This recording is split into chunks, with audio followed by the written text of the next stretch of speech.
मानो आज की रात ये कोई मामूली रात नहीं है, बल्कि आज की रात इतनी अजमत वाली रात है कि जहां मुस्तफ़ा जान रहमत सल्लल्लाहु अलैहि वसल्लम को अल्लाह रब्बुल इज़्ज़त जल्ल जलालहू ने अपने दीदार और कुर्ब की दौलत से मुशर्रफ फरमाया, वहीं पर रब्बे क़दीर जल्ल जलालहू ने हुजूर के सदक़े हुजूर की उम्मत के लिए भी कुर्ब का एक सामान अता फरमा दिया।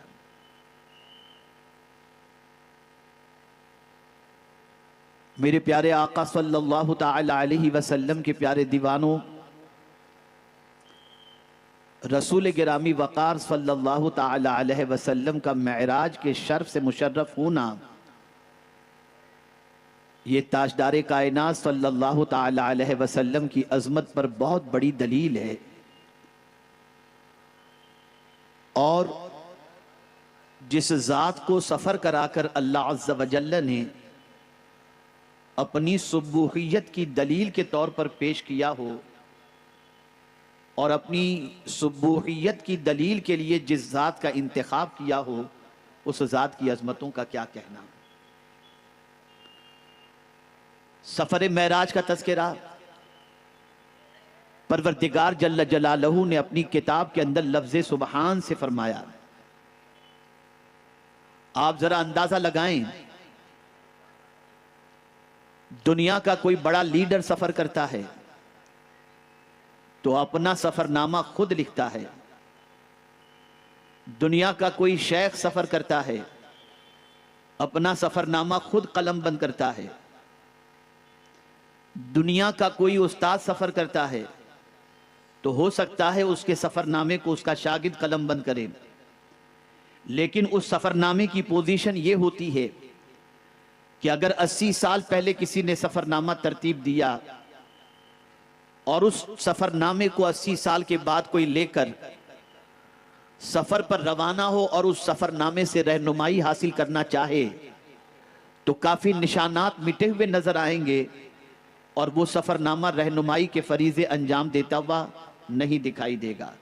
मिसाल के तौर पर 50 साल पहले अगर कोई मदीने मुनव्वरा गया हो, 50 साल पहले अगर कोई मक्का मुकर्रमा का सफ़र किया हो, उसने सफ़रनामे में लिखा होगा यहाँ उतरना, इस तरह जाना, यहाँ ये गली है, मस्जिद नबवी शरीफ इस तरीक़े से है, मस्जिद हराम इस तरीक़े से है। अब उस 50 साल पुराने सफ़रनामे को लेकर आज का कोई इंसान अगर मक्के की सरजमीन पर कदम रखे तो हरम का नक्शा बदला हुआ नज़र आएगा, होटलें बदली हुई नज़र आएंगी, रास्ते पुराने नज़र नहीं आएंगे।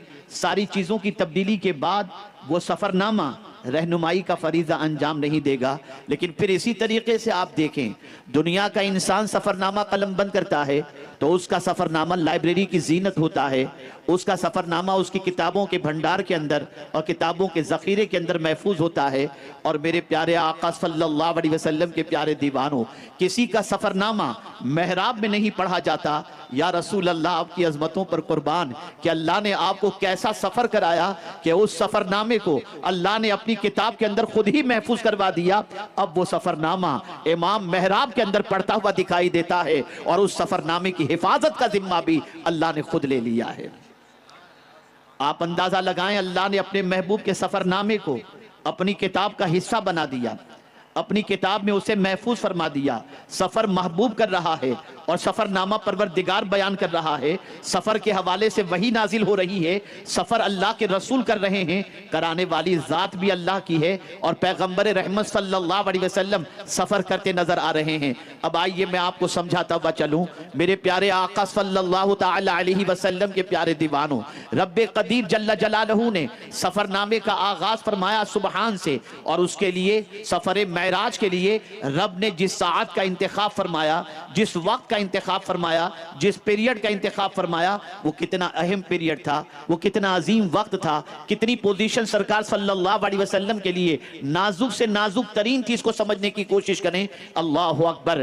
पैगंबर रहमत सल्लल्लाहु अलैहि वसल्लम मक्के की सरजमीन पर जब रब्बे क़दीर जल्ल जलालहू की जानिब से ऐलान नबुव्वत का हुक्म हुआ और दावत तौहीद के बारे में रसूल आज़म से जब रब्बे क़दीर जल्ल जलालहू ने फरमाया और पैगंबर रहमत सल्लल्लाहु अलैहि वसल्लम अल्लाह के बंदों को अल्लाह की तरफ दावत देने के लिए जब अज़्म के साथ खड़े होते हैं तो जानते हैं रसूल रहमत सल्लल्लाहु अलैहि वसल्लम को अज़ियतों से गुजरना पड़ता है, मसाइब की वादियों से गुजरना पड़ता है, तकालीफ की वादियों से गुजरना पड़ता है, यहां तक कि वो मक्का जिसके घर का हर दरवाजा और हर फर्द महबूब के इस्तकबाल के लिए तैयार था, दावत तौहीद के बाद मक्के की सरजमीन तंग नजर आ रही है, घरों के दरवाजे बंद नजर आ रहे हैं, लफ्जों के तीर चल रहे हैं, रास्ते में कांटे बिछाए जाते हैं। पैगंबर रहमत सल्लल्लाहु अलैहि वसल्लम के लिए दावत तौहीद के एवज के अंदर सिवाय लफ्जों के तीर बर्दाश्त करने के और पत्थरों के जख्म बर्दाश्त करने के और कोई चीज नहीं थी। अल्लाह अकबर। अल्लाह के फरिश्तादा पैगंबर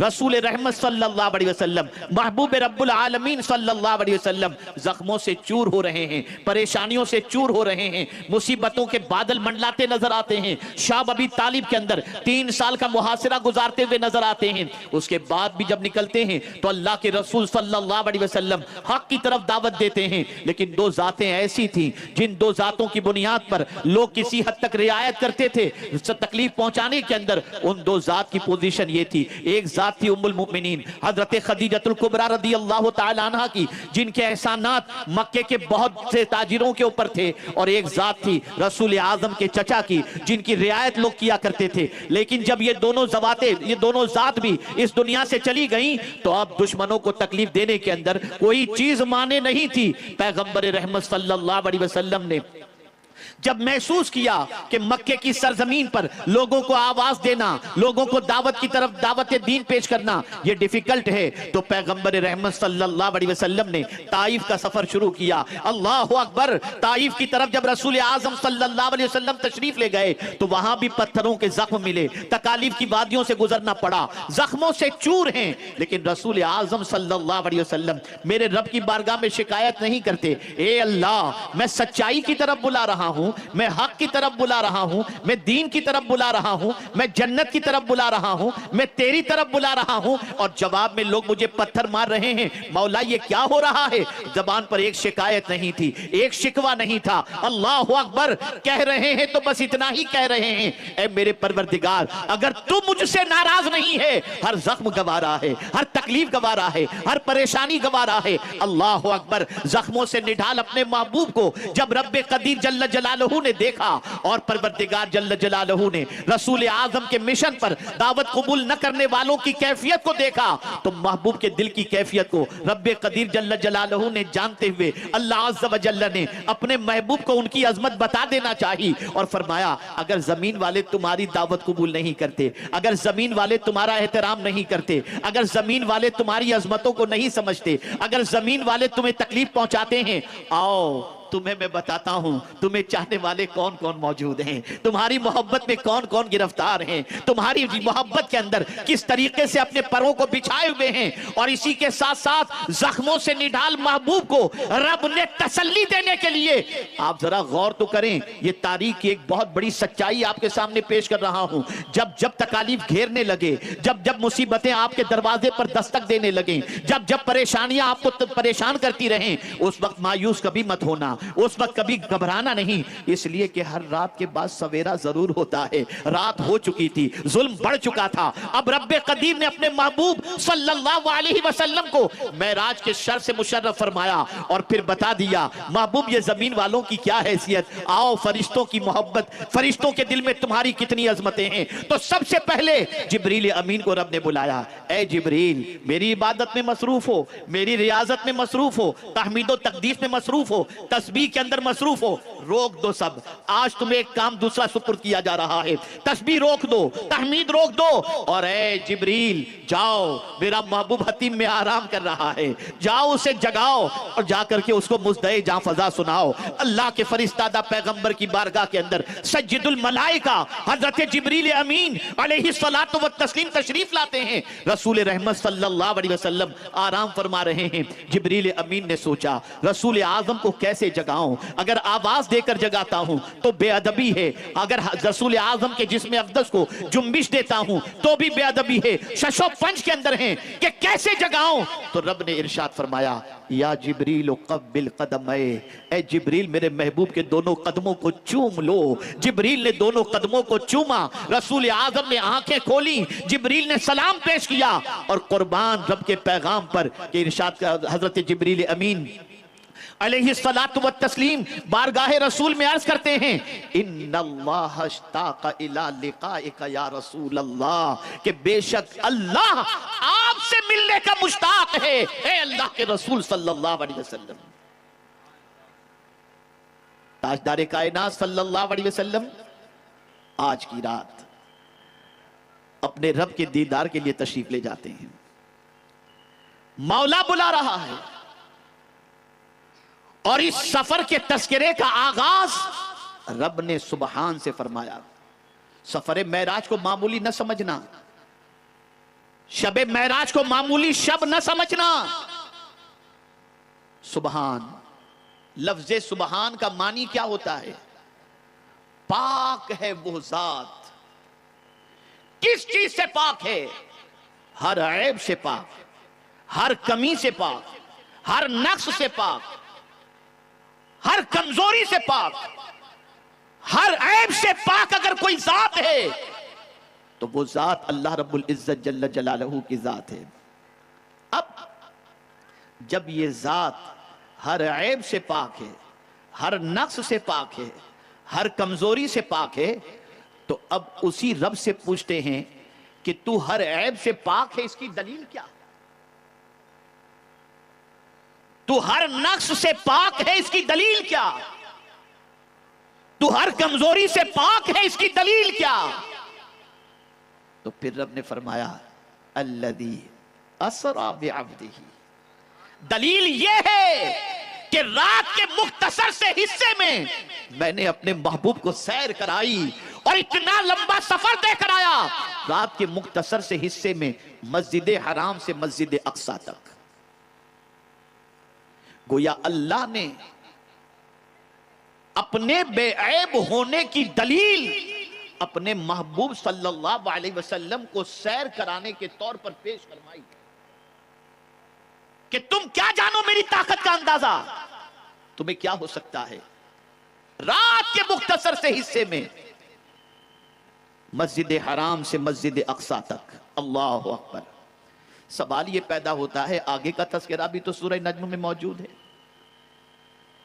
सरकार सल्लल्लाहु अलैहि वसल्लम सिर्फ मस्जिद हराम से मस्जिद अक्सा तक तो नहीं गए, बल्कि मस्जिद अक्सा से सातों आसमानों की सैर, सिदरतुल मुंतहा और फिर उसके बाद ला मकां तक की रसूल आजम सल्लल्लाहु अलैहि वसल्लम ने सैर फरमाई। सवाल ये पैदा होता है कि ऐ मेरे परवरदिगार, अगर तुझे तेरे हबीब सल्लल्लाहु अलैहि वसल्लम को ला मकां की सैर करानी थी तो मस्जिद हराम से मस्जिद अक्सा क्यों, मस्जिद हराम ही से डायरेक्ट ला मकां की सैर करा देता। तवज्जो चाहूंगा ताकि आप अच्छी तरीके से समझ सकें। एक मरतबा दुरूद शरीफ पढ़ लें। अल्लाहुम्मा सल्ली अला सय्यिदिना व मौलाना मुहम्मदिन मादिनिल जूदि वल करम व आलिहि व अस्हाबी व बारिक वसल्लिम। बहुत पीछे जो हजरात खड़े हैं वो अंदर किसी को आने न दें, और यहाँ जो हजरात खड़े खुदा के वास्ते कोई यहाँ से गुजरे नहीं, बच्चे वगैरह कोई भी यहाँ पर बिठा दीजिए, सबको कोई यहाँ पर ना आए। एक मरतबा दुरूद शरीफ पढ़ लें। अल्लाहुम्मा सल्ली अला सय्यिदिना व मौलाना मुहम्मदिन मादिनिल जूदि वल करम व आलिहि व अस्हाबी व बारिक वसल्लिम। कतई तौर पर यहाँ अंदर जगह नहीं है, वहाँ बिल्कुल वहीं रोक दें जहाँ पर लोग हैं, ताकि मैं गुफ्तगू सही तौर पर कर सकूं। अर्ज ये कर रहा था, अगर मस्जिद अक्सा से ला मका की तरफ ले जाना था तो मस्जिद हराम ही से ले जाता। ये मस्जिद हराम से मस्जिद अक्सा तक क्यों? तवज्जो चाहूंगा। आज की रात मुरादें, दुआएं कबूल होने की रात है। आज दुआएं कबूल होने की रात है। मैं दलीलें ऐसी पेश करूंगा कि उंगली रखने की इंशाअल्लाह जगह नहीं है। पहली दलील, हजरत इब्राहिम, हजरत आदम अलैहिस्सलाम और हजरत हव्वा रदी अल्लाह ताला अन्हा, दोनों की मुलाकात अरफात के मैदान में होती है। तो कहा गया कि मैदान अरफात में वकूफ अरफा करने वाले हाजी की अल्लाह दुआओं को कबूल कर लेता है। क्या वजह है? एक नबी की मुलाकात एक वलिया से हो रही है, तो ये मुलाकात का वक्त जो होता है, मुलाकात की जगह जो होती है, मुलाकात की वजह से अल्लाह उस वक्त दुआओं को कबूल करता है। तो मैं पूछना चाहता हूं, एक नबी की मुलाकात अगर वलिया से हो तो वो वक्त दुआ की कबूलियत का होता है, तो अगर महबूब की मुलाकात खुदा से हो रही हो तो वो वक्त कितनी कबूलियत का